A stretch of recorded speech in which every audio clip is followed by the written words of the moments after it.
That'll do. Morning. Another day, another real world test.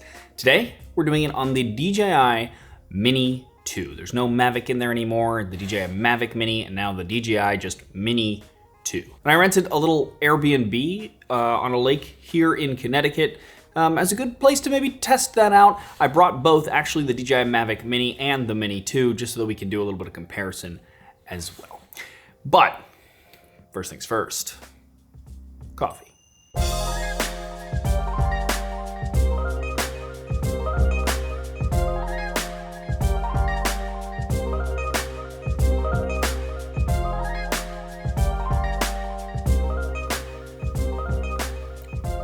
Coffee, check. It's not what I would prefer, but it's what we got. Also, the Airbnbers left me a croissant and some cheese. That was very nice of them. But let's not waste any more time. It's supposed to get cloudy in a bit, so while we still have some sun, let's get a little bit of flight time in and we'll talk about some of the new features.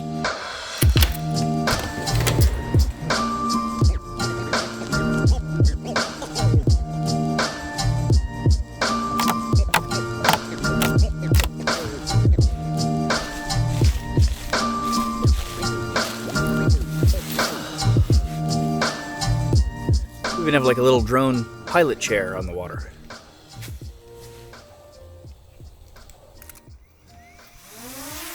Footage-wise, it now shoots in 4K at up to 30 frames a second at 100 megabits per second, compared to the original Mini's 2.7K 30 frames a second at 40 megabits per second, and both drones can do 1080p at up to 60 frames a second.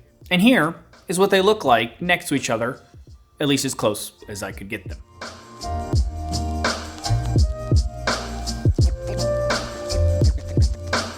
Another change in the video abilities that I thought was interesting is the fact that the Mini 2 allows you to zoom in. It'll do a 2x zoom in 4K, which is technically a digital zoom upscaled, so it will have some loss in quality, and up to 4x zoom in 1080p, with 2x technically being lossless, while 4x is that same digital zoom. You can also zoom in granularly instead of just tapping to jump to those numbers if you wanted. Now, purists probably won't use this, but I like the fact that even if it's slightly lesser quality, I can at least have the option to create very different shots from the same position. Besides video, we can also shoot photos with the addition of RAW photos on the new Mini 2 instead of only JPEGs, which allow photographers to have more flexibility when editing if they want. We also have the same panoramic options for various wider photos that the drone will then stitch together automatically for you and save to your phone. And finally, we have quick shots, which lets you tap a single button to do a pre-programmed movement of about 15 seconds, which are novel, but not what I use the drone for personally. And the Mini 2 adds the boomerang one, which for some reason the Mini didn't have. Now, if you want to see each and every one of those bit by bit in action, you can check out my walkthrough I did on the Mavic Air 2 at the link below. Okay, and now if you were looking at the Mini 2 versus the Mavic Mini, it'd be hard to tell them apart. What they did is they kind of pulled an Apple. They just added an accent color. You know how like Apple watches have the little red on them? Well, we have little orange propellers. Otherwise, it looks pretty much the same. Now, one thing else that they did add, which I thought was very clever, because something that I actually had an issue with and didn't even realize they had a solution for, but we do have our normal little shield guy here, which goes over this to protect the gimbal. But the thing they added, which I didn't know I needed, but I needed, is this little guy. This guy actually fits over the propellers on top and hooks under like this and holds the propellers underneath in, and then you just kind of buckle him like that. And this way, it just keeps the propellers from moving around whenever I store him in my bag. My propellers would always get like bent and stuff on the other one, and now they don't. Smart little thing. Okay, and after flying it for about 20 minutes, it's at about 30%, which is on par with the 31-minute flight time, just about. But my hands are frozen, so let's go inside for a sec.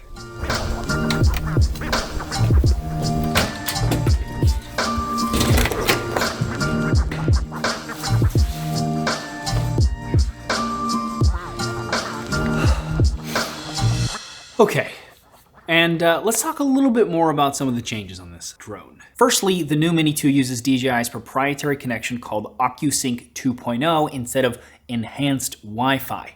And I will tell you right now that this is one of the most significant changes to me. Technically, using OcuSync instead of Wi-Fi means a range of 6.2 miles instead of 2.5 miles of the original Mini, but I'm never flying near that far away, and most regulations don't allow you to anyway.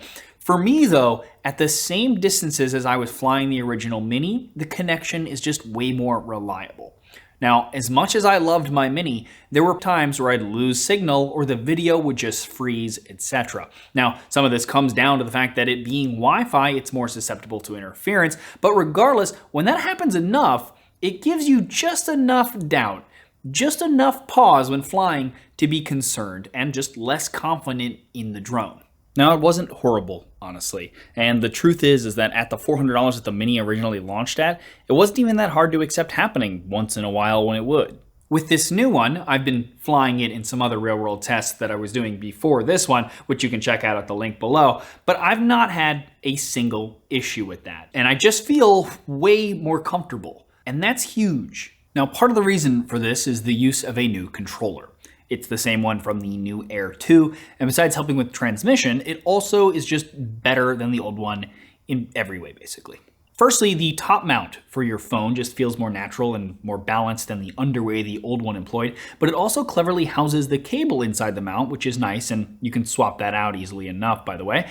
And in general, it just feels way more solid and less plasticky. Now, there are a few other changes to the remote, but one of them that I particularly like is the new physical switch, which allows you to switch between flight modes a lot faster than the tapping on the screen like you used to do. So you can go from sport mode or normal mode and quickly fly out to wherever you want to get your footage, then switch to Cine to slow it down while you're filming, and then switch back to the faster modes to quickly get back to where you took off from. Okay, now let's head outside again and see if we can get some night shots before my hands freeze to the controller.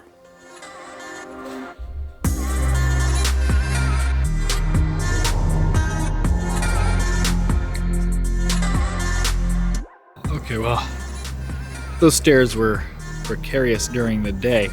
I don't think I'm gonna try that tonight. So,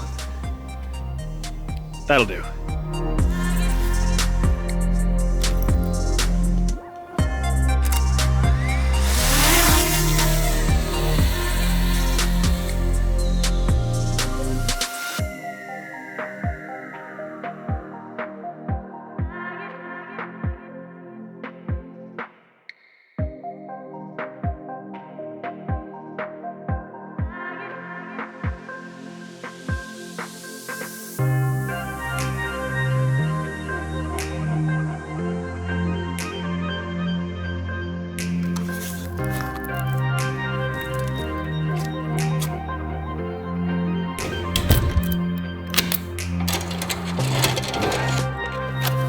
Yeah, it's Duraflame. It's what they have. Also, when you're filming, super convenient. Just saying.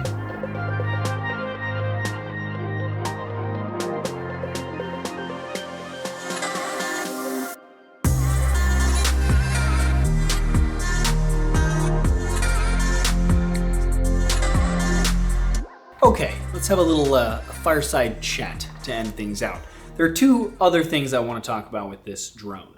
One is the weight and the size. Now, it is, as near as makes no difference, the same size, give or take a millimeter here or there, as the old Mavic Mini. And it weighs the exact same amount of grams at 249 grams, which is 1 gram under, well, at least here in the US, the legal limit for when you need to start registering your drone and doing flight plans and doing other stuff like that. That's 250 and up. So it's very important to DJI that they got this 1 gram under that. Now, I'm not going to tell you legally what you can and cannot do, and DJI is very careful to do the same. So make sure you look up your local regulations and laws and rules when it comes to a drone this size. But having it be this small, besides the fact that it fits in any bag I have, it actually fits in my pocket if I really want it to, and then it has that under 250 grams, just means that there's a lot more places you could probably bring it and most likely fly it. And as far as price is concerned, it is $50 more expensive than the old model. Now, personally, I think it's well worth that with the new controller, with the OcuSync that I told you I'm a big fan of, the better image quality, 4K, and a few other features. I just think that is all well worth $50. And the truth is that it's still only $450 for the drone by itself. You can also get a Fly More combo with extra batteries and stuff for a bit more. But for me, as someone who professionally makes videos, that is a really good price for a tool that I can bring around, and if I decide I want to use it, I can do that to get different shots and different perspectives and stuff like that. But maybe that's just me. I don't know. You guys let me know in the comments below what you thought about this video, this format. I talked a lot more in this one. I had a lot to say. I apologize though. But let me know what you guys thought in the comments below, as well as what you think of the new Mini 2. Also, if you are interested in getting one, I left a few links below to the best prices that I could find, so you can check that out as well. If you like this video though, please thumbs up or share it. It's greatly appreciated. Also check out the rest of the channel. If you like what you see there, please subscribe. Ding the bell next to where subscribe so you get notified when I do new videos. As always though, regardless, thanks for watching.